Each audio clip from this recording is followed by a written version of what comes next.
ये मैंने क्या कर दिया? जर्मनी की पहली मीठी ईद और उसकी नमाज भी मिस कर दी। अम्मी से ही कहती थी, तुम्हारे लिए तो ईद बस सोने के लिए ही आती है। वैसे अजीब बात है, घर में था तो अम्मी अब्बा की यही बातें अजीब लगती थीं और मैं आज़ादी और अपनी ज़िंदगी की ख्वाहिश करता था। यहाँ आकर आज़ादी का भूत तो 2 दिन में उतर गया। वैसे पाकिस्तान में तो सही पार्टी माहौल होगा आज। हर तरफ मज़े मज़े के मीठे खाने बनाए जा रहे होंगे और अम्मी अब्बा के दरमियान मीठी तकरार भी चल रही होगी कि आज ननिहाल की तरफ जाना है या ददयाल की तरफ। और साथ में अस्का और नादिर जैसे शरारती बहन भाइयों ने तो बस उसी का साथ देना है जहाँ से ईदी ज़्यादा मिलती हो। खैर, मैंने तो ना किसी को ईदी देनी है ना किसी से लेनी।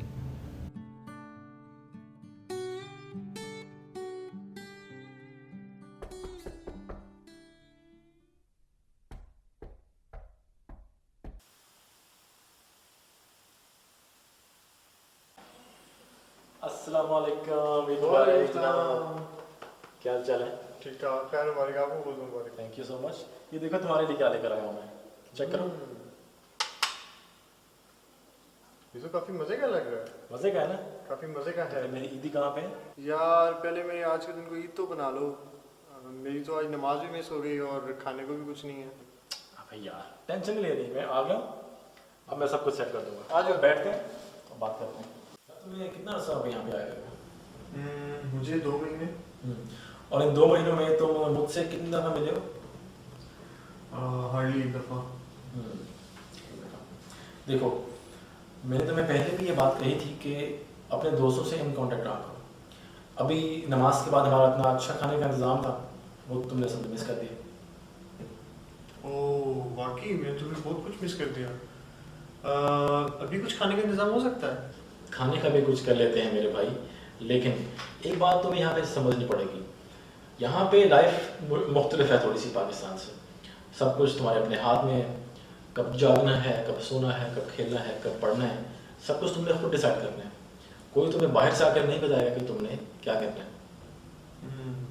ये शायद इस वजह से भी है कि मैं पाकिस्तान में कभी अकेला रहा नहीं, तो मुझे ये सब चीज़ें मैनेज करने में शायद मुश्किल हो रही है। यार तुम इसमें अकेले नहीं हो। बाहर से जो भी नया बंदा आता है उनको इन चीज़ों में से गुजरना पड़ता है, लेकिन टाइम के साथ साथ चीज़ें बेहतर हो जाती हैं। चलें, अब से मैं आपसे इन कांटेक्ट रहूँगा। और आज की वैसे क्या एक्टिविटीज़ हैं आप लोगों की ईद पे यहाँ पे? यार एक्टिविटीज़ तो बहुत मज़े की हैं।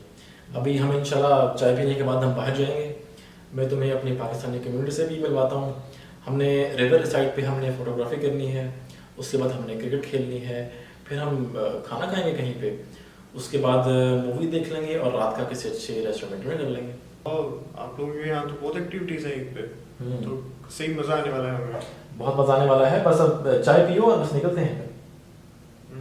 लेकिन असल में भूख बहुत लगी है। यार खाने का भी कुछ कर लेते हैं, चलो चलते हैं।